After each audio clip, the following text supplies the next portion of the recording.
The city of Manhattan breathed with a heavy, artificial stillness at 5 o'clock in the morning. Inside the cramped, red-lit belly of a military troop carrier, Sergeant Ryker Phillips sat encased in his own silence. His thumb moved in a slow, rhythmic circle, tracing the cold, embossed letters of the dog tags clutched in his palm. Mason Phillip. The metal was a tether, the only thing keeping him grounded as the vehicle hummed over the asphalt of Fifth Avenue. Across from him, Private Kojo sat with his knuckles white around the grip of his rifle, his eyes darting toward the small, reinforced windows. The silence outside wasn't right.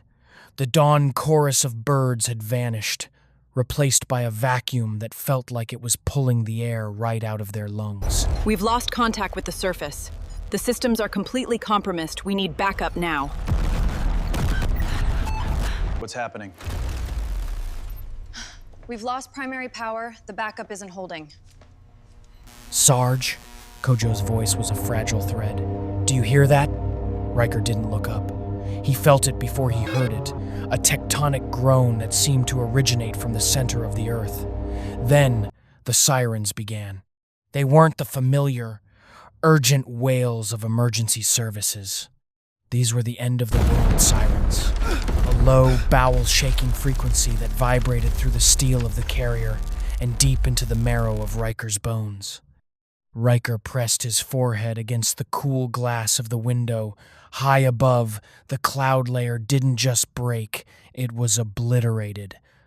A jagged, obsidian cathedral of impossible proportions descended through the mist, a monolith of black glass and ancient geometry that swallowed the sky. In an instant, the pale morning light was snuffed out. Manhattan fell into a permanent, artificial midnight. "Get out! Now!" Ryker barked, the command cutting through Kojo's paralysis. The carrier screeches to a halt, and Ryker vaulted into the street. The air tasted like ozone and static. A block away, a pillar of distorted light touched the pavement, and from it stepped an Exethery commander, a 7-foot towering mass of shifting plates and flickering blue slits.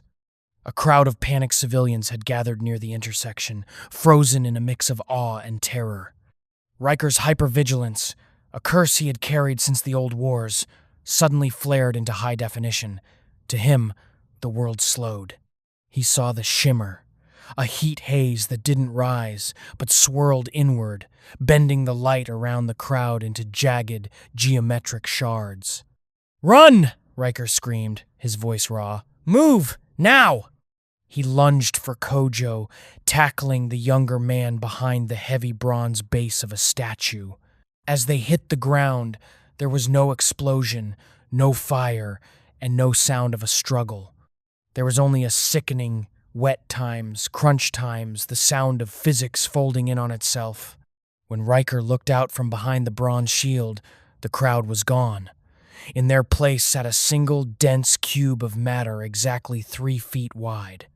Concrete, fabric, and biological remains had been compressed into a silent, featureless monument. The Zathari commander tilted its head, its vertical slits pulsing with a cold, rhythmic blue light. It didn't look like a soldier standing over a battlefield. It looked like a sculptor inspecting a finished piece. Ryker looked down at Mason's tags in his hand. They were vibrating with a violent, jagged energy cutting into his skin. He realized then that the war they had prepared for was over before it began.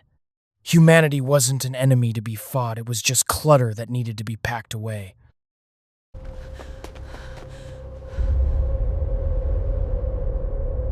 Oh my God.